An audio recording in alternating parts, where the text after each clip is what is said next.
Yazi njengabantu abamnyama kuye kube nzimanyana ukukhuluma mhlambe ngodaba olusuke lo around umuntu ovelelwe isimo esithile mhlambe noma umuntu ogulayo noma umuntu osedlulile emhlabeni kuye kube nzimanyana.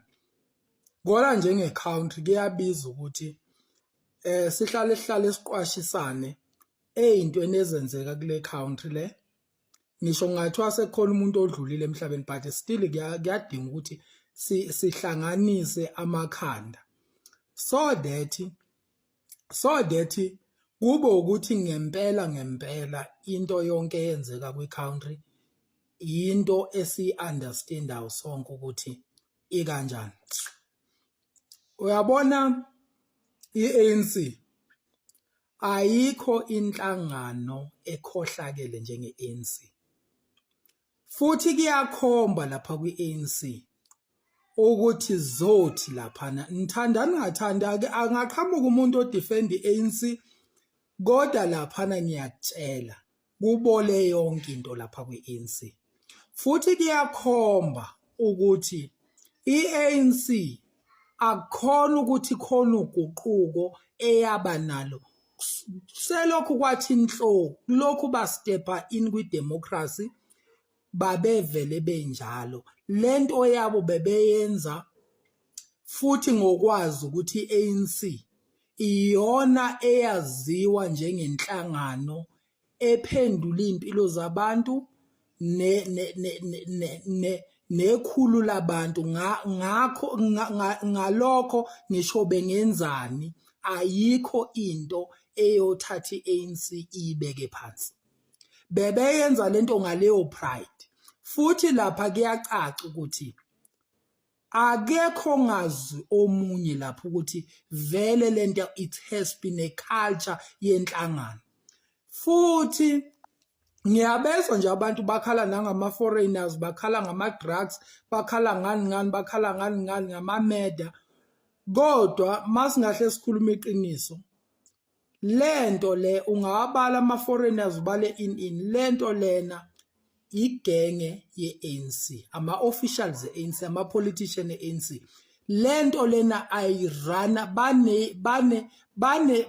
banempilo yabo abayiphila behind the scene underground. Banempilo yabo abayiphila ye corruption futhi a very deep corruption.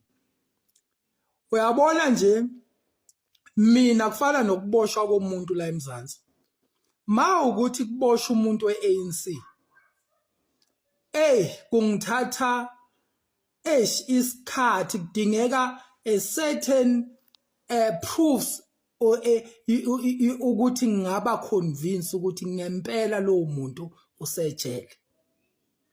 Njengamanje sekuya futhi esikhathini whereby ngisho kuthiwa kushone ipolitician le-ANC sekuya la ekutheni la khona sizogcina singasabelieve khona, more especially ma ukuthi bekusenezinto akayikweleta i-country. For example mangathiwa nje laba babalekayo kwi-corruption kaMkhwanazi mangathiwa khona oyedwa futhi esekuthiwa useshonile. Mina angifuni ukuqamba mangipersonally more or less khona izinto khona ngingasho ukuthi ngisalinde ukuthi a proof ngoba i-ANC abakhathalele kuthenjwa lapha. I-ANC khona ukwenza i-corruption ebonwa i-country yonke bangabi nandaba ukuthi uyabona abanandaba.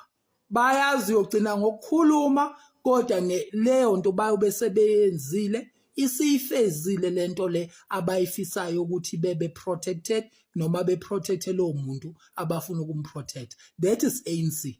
Ziningi ngisho kulonyaka unyaka odlule ziningi izinto abebezenza bazenza benza into oyibonayo uyibona ingcaca kodwa uzogcina ngokuyibona ukhulume kwedlule qalwe kwedlule. Kufana nale ngisho ke iyephalaphala ka president wethu ingaca ngisho ngathiwa kuyacaca nje hawu le ibonwa isho ingane kodwa nizoyikhuluma niyikhulume idlule iphele kanjalo kuqalwe entsha nayo ithikanyezwe idlule abanandaba futhi ukuthi uyabazi ba corrupt uyababona ba corrupt abanandaba.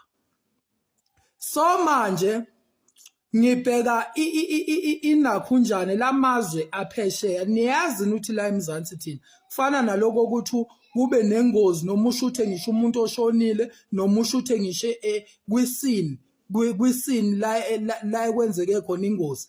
Niyazi ukuthi leyo nto leyo ke thina besingayijwayele mawungahle ubuyele back mhlambe ko 10 years la eMzansi bekuyinto engajwayelekile leyo. Lento siyibuke kuwo lamazwe la angaphesheya kubona into abayijwayele iculture ukuthwebula izinto ukuthatha ama video makushona umuntu nje kwenziwa show ngisho uCharlie nje lo mfana waphesheya sinane video yakhe edutshulwa everything sina video yakhe ngisho ke ngisho abantu mabesuke bashonile phesheya kuvezwa ngisho la bashonele khona kuvezwe ngisho mhlambe emboziwe kubonakala ngisho la eMzansi futhi sekwaba njalo whereby makwenzeka isimo uzobona ama video uzobona nalalele khona umuntu ongangokuthi ke for mina ngendlela ekhohlale ngayo ANC angisathembi lutho sekuzoze kwenze ngathi umuntu insensitive akanabo ubuntu kanti kwenziwa ileli qembu lelezepolitiki whereby bekubeke esimeni sokuthi ugcina usubazi ukuthi laba bengenza nanoma yini ngeke futhi uma ukhohliswe ama reporter ngisho akulelozwe leyo report ngeke ukhohliswe leyo nto leyo uthola ukuthi mawuthi kuwo lawo ma reporter mawuthi uyabuka inakhunjani isteshi sabo isakho broadcaster khona la eMzansi isona esiveza leyo. So it's something that angisho ukuthi yinto engekho kodwa ngisho ukuthi ngendlela iANC egange ngayo kunzima ukuthemba anything khona nje umlungu lo weBusasa isikhulu seBusasa lo uWatson lo isikhulu seBusasa lo owazi wathi umali emayina lo mlungu basikhohlisa kashonanga bashutha imoto eshayisile bashayisa iCorolla isikhulu esinjani esithi siyibillionaire kodwa sihambe ngeCorolla sibe sengozini ngeCorolla wathi umali emayikho lo muntu akashonanga bamhambisa labamhambisa khona. Manje vele iANC ingenza nanoma yini futhi ngisho ngezwe nje manje anytime kumuntu implicated entweni ethile noma kule amagama avela kule commission usengezwa nanoma yini. I'm telling you they can do anything for lo muntu utha escape futhi ungayilindeli bazokwenza into esimple benza lezinto lezi oyisibone ema movie uyibona live kubantu beANC kuma politician eANC uyibona live unbelievable beyenza futhi mabeyenza izinto iANC abanandaba wethu uyabona wethu shocked usala shocked kwenzeka isigameko ubamba umlomo uthele ba corrupt laba bayazi kuyadlula phinde kuqala okusha uphinde ubabaze kuphinde kudlulwe futhi kuqala okusha ngisho upresident wethu nje phala wow into eyayisobala engabonwa isho ingane kuyadlulwa futhi kuyadlulwa uthi ubabaza uthi ayikho lento bayazogcina ngokukhuluma kodwa bona bazobe sebeyifezile inhloso yabo ukuprotecta leyo comrade yabo kumele bayiprotecte and then badlule phambili uphinde ubone okunye kuphinde futhi kushiftwe kuyiwe phambili so ba operator kanjalo futhi kuyacaca bekukanje bebevele bezenza lezi zinto beya ngokuthi iANC vele uyogcina ngokukhuluma kodwa ayikho into eyikhipha emandleni.